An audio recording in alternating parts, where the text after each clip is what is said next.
भगवान बुद्ध के एक अनुयायी ने कहा, प्रभु, मुझे आपसे एक निवेदन करना है। बुद्ध बोले, बताओ क्या कहना है। अनुयायी, मेरे वस्त्र पुराने हो चुके हैं, अब ये पहनने लायक नहीं रहे, कृपया मुझे नए वस्त्र देने का कष्ट करें। बुद्ध ने अनुयायी के वस्त्र देखे, वे सचमुच पुराने हो चुके थे और जगह जगह से फट चुके थे, इसलिए उन्होंने एक अन्य अनुयायी को नए वस्त्र देने का आदेश दे दिए। कुछ दिनों बाद बुद्ध अनुयायी के घर पहुँचे। बुद्ध ने कहा, क्या तुम अपने नए वस्त्रों में आराम से हो? तुम्हें और कुछ तो नहीं चाहिए? अनुयायी बोला, धन्यवाद प्रभु, मैं इन वस्त्रों में बिल्कुल आराम से हूँ और मुझे और कुछ नहीं चाहिए। यह सुनकर बुद्ध ने पूछा, अब जबकि तुम्हारे पास नए वस्त्र हैं, तो तुमने पुराने वस्त्रों का क्या किया?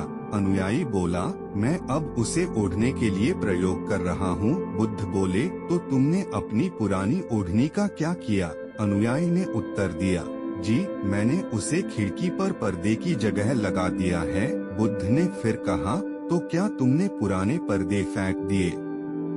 अनुयायी ने विनम्र भाव से जवाब दिया, जी नहीं, मैंने उसके 4 टुकड़े किए और उनका प्रयोग रसोई में गर्म पतीलों को आग से उतारने के लिए कर रहा हूँ। बुद्ध ने पुनः प्रश्न किया, तो फिर रसोई के पुराने कपड़ों का क्या किया? अनुयायी बोला, अब मैं उन्हें पोंछा लगाने के लिए प्रयोग करूँगा। बुद्ध ने कहा, तो तुम्हारे पुराने पोंछे का क्या हुआ?